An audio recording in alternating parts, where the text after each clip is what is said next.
Baik, bismillahirrahmanirrahim. Suara saya terdengar? Terdengar, Bu. Oke. Assalamualaikum warahmatullahi wabarakatuh. Bapak Ibu yang berbahagia dimanapun berada, senang sekali pada kesempatan pagi yang cerah ini bisa berjumpa melalui virtual meeting dalam rangka kegiatan Diklat Nasional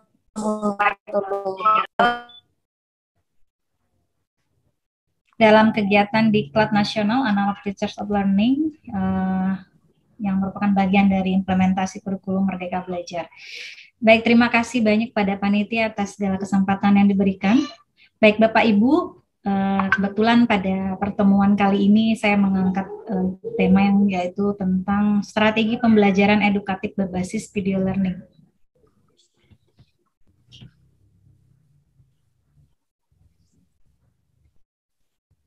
Ya, saya dari Universitas Ibnu Khaldun Bogor.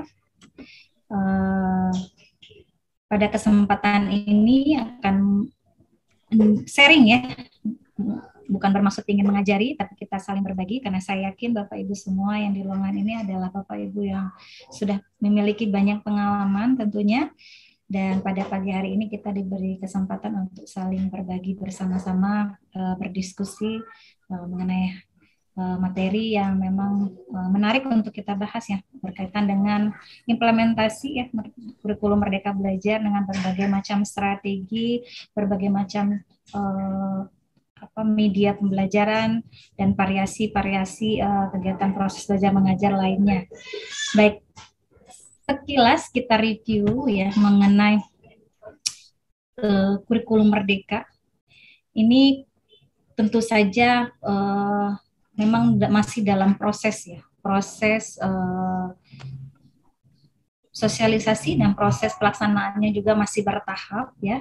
Nah, mungkin Bapak Ibu juga sudah banyak yang mengetahui sekilas tentang kurikulum Merdeka. Ini merupakan salah satu kurikulum baru ya yang didedikasikan oleh Mas Nadiem.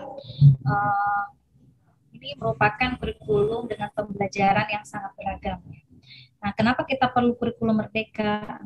Karena ini tentu saja berbagai studi nasional maupun internasional yang menyatakan bahwa ternyata kita sudah mengalami krisis pembelajaran dari sejak lama ya. Kemudian banyak sekali anak-anak di Indonesia ini tidak mampu memahami bacaan secara sederhana, menerapkan konsep matematika dasar ya. Makanya dibentukkan kurikulum Merdeka Belajar ini untuk mengatasi krisis tersebut. Dan keunggulannya nanti kurikulum ini akan lebih sederhana ya Bapak Ibu, kemudian lebih mendalam, kemudian fokusnya pada materi yang esensial dan pengembangan kompetensi peserta didik, kemudian lebih merdeka. Jadi guru itu bisa mengajar sesuai dengan tahapan capaian perkembangan dari peserta didiknya, dan sekolah juga memiliki kewenangan untuk mengembangkan atau mengolah kurikulum tersebut sesuai dengan karakteristik dari peserta didiknya. Kemudian lebih relevan ya dan interaktif. Jadi pembelajarannya melalui kegiatan proyek, dan tadi kita sudah dijelaskan oleh pemateri sebelumnya tentang pembelajaran berbasis proyek ya. Nah, ini proyek di kegiatan pembelajaran nanti sangat luas cakupannya ya Bapak Ibu ya. Jadi mengeksplorasi banyak hal seperti itu. Kemudian implementasi dari kurikulum Merdeka Belajar ini jadi diharapkan bisa mendorong sehingga pembelajaran itu bisa berkualitas dan memiliki keterampilan yang relevan ya, kekinian lah gitu. Kemudian Merdeka Belajar juga memberikan kebebasan ya, kebebasan belajar bisa di mana saja, mau dengan metode atau model ataupun strategi apa saja ya, kemudian sumbernya dari mana saja, media pembelajarannya seperti apa, seperti itu. Nah, kemudian berkaitan dengan itu juga Kementerian atau Kemendikbud juga sudah ada memfasilitasi berupa akun ya, berupa akun digitalisasi ya, akun pembelajaran yang dikenal dengan akun belajar.id, di mana Bapak Ibu bisa mengakses itu menggunakan aplikasi itu, bisa membuat macam-macam bahan ajar, materi ya, ada di sana. Platformnya itu ada tentang Google Slide juga ya, Kemudian bisa buat video di situ juga banyak ya. Nanti platform ini juga bisa dipakai untuk kegiatan platform pendidikan yang lainnya. Nanti Bapak Ibu bisa lebih dalamnya membaca tentang materi tersebut yang link yang sudah saya cantumkan.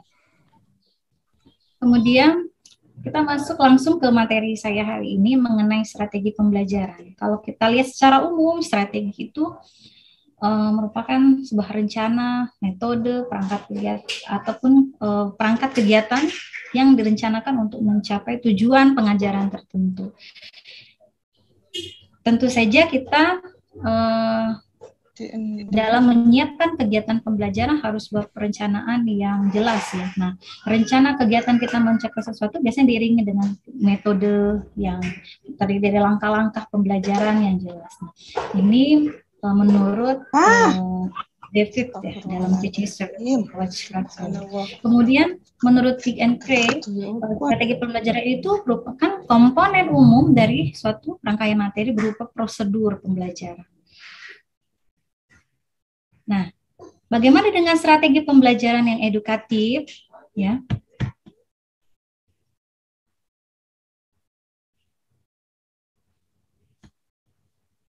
Strategi pembelajaran edukatif ini merupakan prosedur kegiatan pembelajaran yang melibatkan adanya sebuah interaksi di situ.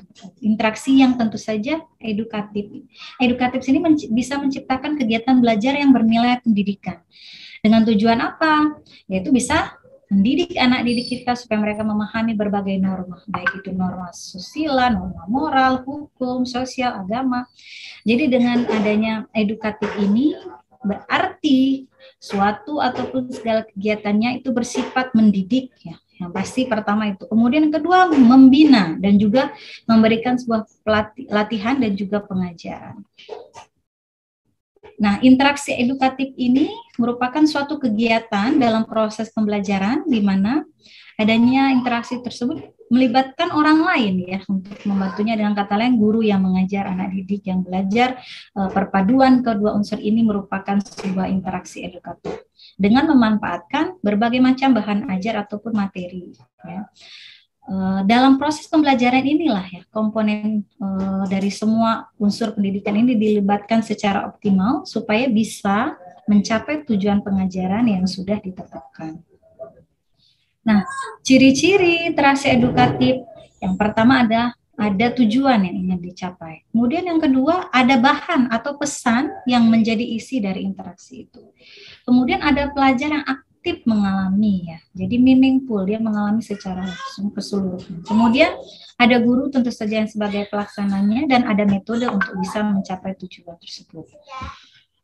Kemudian menjadi guru yang edukatif, kreatif, dan inovatif, serta melek teknologi. Nah, kalau kita lihat di era industri, ya, pendidikan di zaman revolusi 4.0, ya, bahwa pendidikan merupakan kita mempersiapkan siswa supaya bisa menghadapi tantangan digital secara langsung. Baik itu berbasis mesin,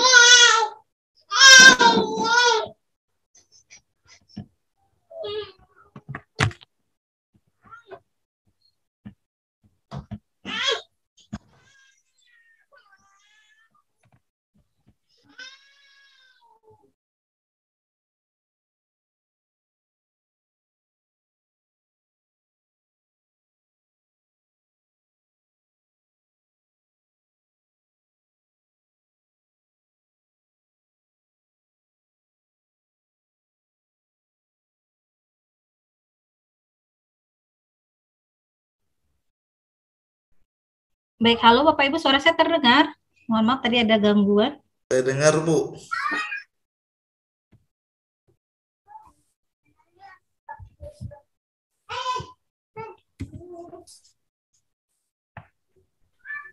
Bagaimana strategi edukatif berbasis teknologi di kurikulum era 4.0 ini? Yang pertama, peserta didik itu harus memiliki kemampuan daya berpikirnya yang kritis ya. Jadi kalau menghadapi sesuatu tuh mereka bisa mengeluarkan argumen atau gagasannya. Jadi bukan menjadi generasi yang hanya idem atau pendiam gitu ya. Kemudian yang kedua, Peserta didik juga memiliki kemampuan berpikir kreatif dan juga inovatif. Jadi memiliki daya upaya untuk membuat sesuatu hal yang baru. Kemudian peserta didik juga memiliki kemampuan dan keterampilan berkomunikasi yang baik ya. Kemudian peserta didik mampu bekerja sama dan berkolaborasi dan juga memiliki kepercayaan diri tentunya. Nah, implementasi digitalisasi sekolah ini salah satunya adalah melalui video pembelajaran. Nah, kita semua harus mengubah paradigma kita dalam belajar. Ya, bagaimana paradigma kita dalam berpikir. Kemudian paradigma kita dalam mengakses sumber belajar ya. Nah, sebagai orang tua, guru juga sebagai fasilitator, kemudian anak-anak maupun masyarakat harus bisa mengakses sumber belajar dalam bentuk digital. Kemudian digitalisasi sekolah ini merupakan implementasi dari new learning yang disiapkan untuk menghadapi revolusi industri. Karakteristik dari new learning ini tentu saja pembelajarannya berpusat dengan siswa. Kemudian banyak media yang digunakan, ya, alat peraga yang edukatif. Kemudian adanya kolaboratif ya. Kemudian adanya information exchange dan critical thinking. Bagaimana siswa bisa mengkritisi, kemudian berpikir secara kritis ya. Kemudian Bapak Ibu tadi sebelumnya di awal juga saya sudah memberikan juga link ya untuk yang tentang akun dari belajar.id. Nanti bisa lebih dalam lagi belajar di situ. Nah, sekarang kita lanjut tentang pembahasan tentang bagaimana sih sebenarnya pembelajaran berbasis video ini. Video learning ini kan merupakan salah satu jenis ya, media pembelajaran. Nah, media pembelajarannya ini merupakan media yang sebagai perantara menyampaikan materi pelajaran yang terdiri dari perangkat keras dan juga ada perangkat lunaknya. Kemudian sajiannya dalam bentuk audio dan visual, ya, berisi materi-materi pembelajaran. Kemudian konsep, ya, prinsip ataupun prosedur maupun teori tentang berbagai aplikasi pengetahuan yang bisa membantu pemahaman terhadap suatu materi pelajaran yang diajarkan. Nah, video ini merupakan media ya yang sangat sesuai sekali untuk berbagai ilmu pembelajaran, baik itu belajar di kelas maupun dalam bentuk kelompok kecil maupun secara perorangan. Nah, aplikasi dalam membuat video pembelajaran memang mudah untuk ditemukan ya. Ada juga yang gratis, ada juga yang berbayar. Nah, aplikasi dalam membuat video pembelajaran gratis ini biasanya kita harus memiliki fitur yang tidak selengkap aplikasi dalam membuat video pembelajaran yang berbayar. Itu saja sih bedanya. Tinggal pilihannya di Bapak Ibu mau yang gratis atau mau yang free. Kemudian ada beberapa aplikasi ya video pembelajaran yang bisa Bapak Ibu gunakan. Nah, seperti yang pertama PowerPoint. Nah, kalau PowerPoint ini udah hal yang sudah tidak asing ya, yang sering sekali melekat bagi Bapak Ibu guru dalam membuat presentasi. Kemudian terus tastik murah yukot video ada. Halo, maaf. Iya Bu, maaf Bu, suaranya. Silakan lanjutkan aja Bu. Maaf, bisa dilanjut? Bisa ya? Silakan Bu. Ada Photon, ada Freezy, Focus K, KineMaster ya. Nah, apalagi yang KineMaster ini sering sekali digunakan oleh guru-guru ya, menggunakan aplikasi gadgetnya atau handphone, tapi tidak semua bisa ya atau piawai menggunakan aplikasi ini. Kemudian ada Tuntastic, Lumorago, YouthCat, kemudian ada Studio Scribe, Wondersurf, Filmora, dan lain sebagainya. Banyak sekali ya. Nah, sekarang kita coba lihat definisi atau profil tentang masing-masing dari aplikasi video pembelajaran ini. Nah, kalau KineMaster ini aplikasinya, kalau kita buat video pembelajaran, ini kita bisa menggunakan edit video ini. Nah, ini kan termasuk yang populer ya, bukan hanya di guru tapi juga di siswa. Nah, selain itu juga orang yang suka ngevlog seperti YouTuber juga suka menggunakan video ini. Karena apa? Karena ada aplikasi tentang edit videonya, ada musik ya. Kemudian bisa mengolah video juga supaya bisa lebih menarik dengan animasi. Kemudian caranya juga mudah, banyak sekali tutorial yang Bapak bisa download di YouTube, dan ini sangat memudahkan guru untuk bisa memproduksi video pembelajaran yang berkualitas dan menarik perhatian siswa tentunya. Kemudian ada aplikasi Filmorago. Filmorago ini sama halnya dengan aplikasi Canvasser tadi, tapi dia pembelajaran Filmorago ini biasanya sangat familiar di kalangan editor video. Banyak sekali fitur-fitur yang menarik ya dalam aplikasi ini. Biasanya guru bisa buat video ini dengan tampilan materi pembelajaran yang lebih menarik ya ketika ditayangkan. Kemudian bisa mengedit dan mengolah video dengan menambahkan berbagai musik, efek ya. Dan juga dengan pewarnaan yang menarik juga. Kemudian ada YouCut, yaitu editor video dan video maker juga. Ini merupakan aplikasi yang bisa kita gunakan juga untuk membuat video pembelajaran. Nah, kalau bagi pemula, aplikasi ini tidak akan mengalami kesulitan dalam mengedit video karena ini hanya menggabungkan beberapa foto atau memotong atau mengedit, menambahkan berbagai efek gitu dengan suara latar yang menjadi sebuah bentuk video yang lebih menarik. Kemudian ada Toontastic yang ini membuat video edukasi juga menarik ya. Nah ini biasanya kalau Toontastic ini basisnya animasi ya. Ini dipopulerkan oleh Google.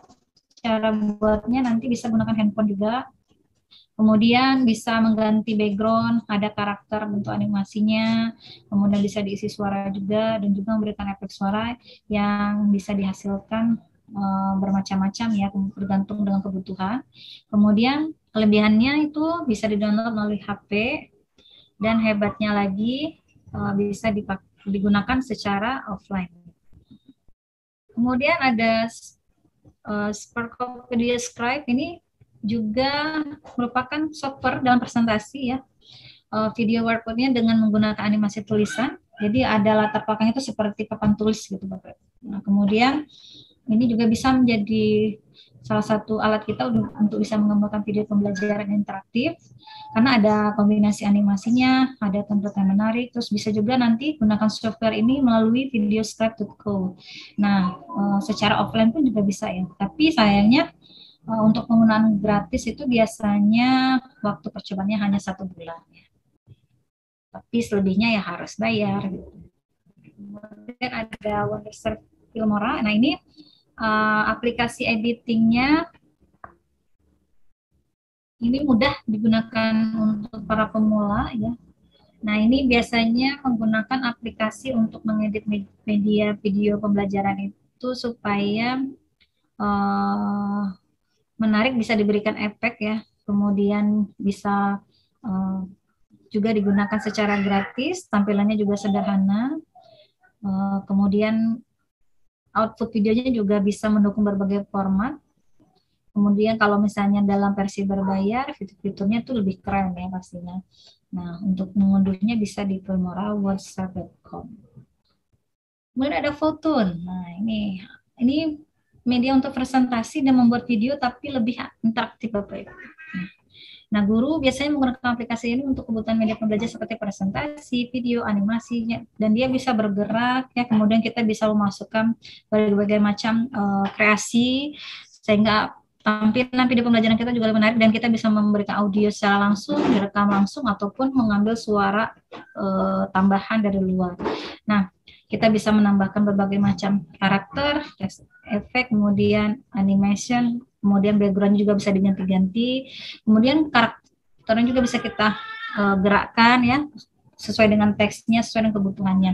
Nah, ini ada yang berbayar, ada yang free ya. Kalau yang free itu kita syaratnya harus di-upload dulu di YouTube, baru nanti kita bisa download.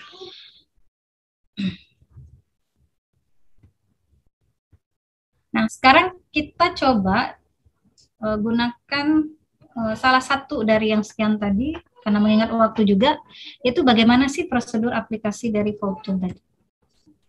Nah, Photon ini kan layanannya online ya. Jadi kita membuat paparannya itu dalam bentuk online. Animasinya sangat menarik, fiturnya juga banyak, ya. Ada kartunnya, ada beberapa efek transisi. Nah, bagaimana cara membuatnya nanti kita akan bahas sekilas ya, Bapak Ibu ya. Nah,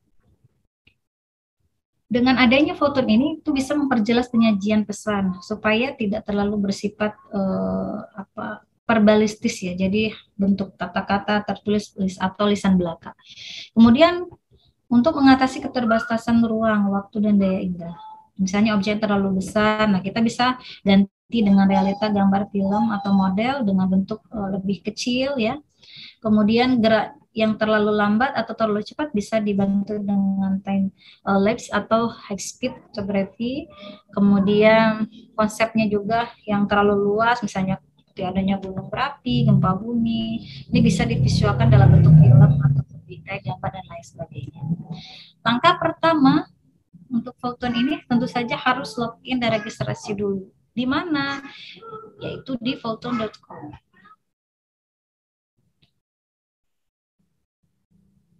Nanti setelah registrasi, langkah kedua, pilih blank Photon. Nah, nanti Bapak Ibu bisa pilih template-nya. Nah, kita misalnya menggunakan Modern Edge.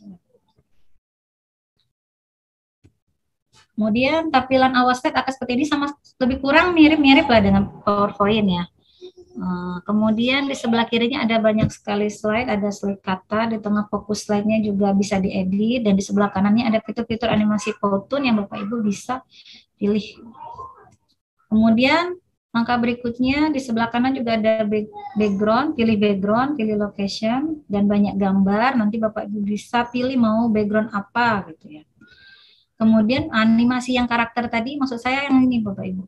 Jadi nanti bisa pilih mau apa gitu. Misalnya baru buka materi nih. Halo, selamat pagi. Siap belajar. Misalnya ada dada-dadanya dari Bu Guru atau Pak Guru. Nanti bisa dia pilih di berbagai animasi yang ada di sini. Kemudian setiap karakter itu sebenarnya berbeda-beda ya. Nanti kita harus pilih sesuai kebutuhan. Misalnya Bapak Ibu ingin menyapa, maka yang pilih karakter yang angkat tangan, misalnya seperti itu. Mau tepuk tangan juga ada. Kemudian langkah terakhir adalah klik kanan. Kemudian pada objeknya nanti bisa pilih enter atau save effect. Nah, ini bisa diatur nanti posisinya mau kiri kanan. Kemudian pilihan animasi juga banyak, nanti tinggal pilih di ada tulisan bergerak, ada gambar tangan ya. Nah, untuk pengaturan animasi ini tentu saja perlu kehati-hatian Bapak Ibu ya. Jadi membuat Photon media menggunakan Photon ini jadi perlu juga dilihat kesesuaian dari audionya ya, apa kemudian dengan gambar atau animasinya. Nanti Bapak Ibu bisa belajar langsung dengan tutorial di link yang sudah saya share. Baik, itu saja materi singkat dari saya tentang bagaimana kita menggunakan pembelajaran edukatif berupa video learning ya dalam proses pembelajaran, sehingga bisa meningkatkan kualitas dari pembelajaran di sekolah. Baik, itu saja Bu moderator. Terima kasih. Assalamualaikum warahmatullahi wabarakatuh.